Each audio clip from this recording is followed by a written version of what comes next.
imaginer habiter dans un petit cabane, dans une forêt de Sibérie, entourée des centaines de kilomètres de neige? Dans les forêts de Sibérie, c'est un récit autobiographique de Sylvain Tesson, publié en 2011. Carnet d'ermitage de l'auteur qui a vécu 6 mois dans un petit cabane au lac des Bouikat, à 120 km du village le plus proche, sans aucune route possible. Ma cabane est située au nord de la réserve Baïkal.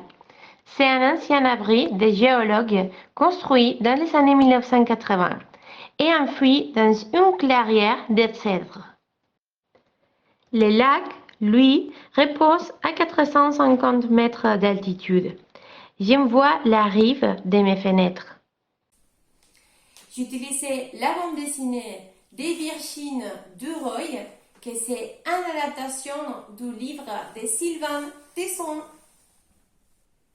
Les protagonistes vivent de la pêche, des boucheronnages, de la lecture, promenade et du vodka.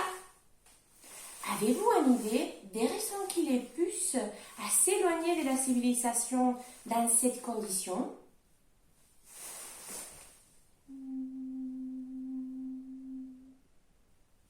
Sur ce territoire, il y a seulement des cabanes, des forestières et météorologiques où il trouve des différents camarades qui l'accompagnent tout au long de son aventure. Mais il faut savoir qu'il se trouve à 1 jour ou 2 jours de route pour les voir. Plus tard, mélancolique, quand j'aurai besoin de trinquer avec un compagnon, il me suffira de marcher une journée vers le sud ou 5 heures vers le nord.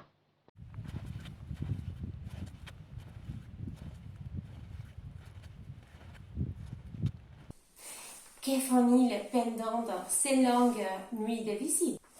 Ils discutent sur l'amour de la Sibérie et la vie des personnes qui habitent là-bas. La nature aussi, l'immensité du destin humain et surtout, ils boivent des vodka. Alors qu'il se passe beaucoup de choses sur le monde entier, la guerre, les conflits politiques, les injustices, il y a notre protagoniste qui s'est fait beaucoup de réflexions sur sa vie et sur toutes les planètes pendant qu'il fait des longues promenades autour de la cabane. À pied, avec les jaquettes de neige ou un kayak.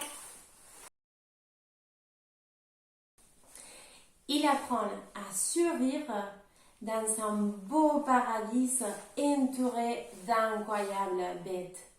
De février à juillet. Alors, serais-tu capable de faire la même chose?